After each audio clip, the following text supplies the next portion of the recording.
I dalje guže u kaznenom prostoru Danske. Sosa, Hrvatska vodi 1-0. Sosa je lepo pogodio malu mrežu, vrlo precizno. Domaćin stiže do prednosti već na startu drugog dela ovog meča. Mele, Eriksen, evo šanse. Eriksen, kakva golčina! Danska dolazi do 1-1. Rekoh malo čas, nije bio toliko primetan danas, gotovo neutralisan, ali fantastičan pogodak, radost za Dance na Maksimiru. 77. minut, 1-1. Pogledaj, to je potez još jednom. Au, kakav gol Eriksena. Danska je stigla do izjednačenja.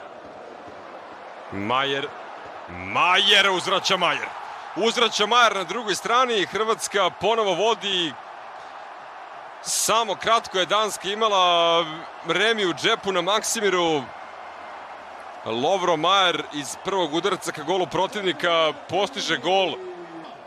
Ono što je bilo bitno za domaćina, ekspresno ponovo vode. Lopta je dirala Joakima Andersena, da nije, možda bi čak Šmajhel intervenisao ovako. Ovo je kontrafaul i to je to. Hrvatska je stigla do treće pobjede za redom u Ligi nacija u ovoj grupi 1A divizije. 10 bodova.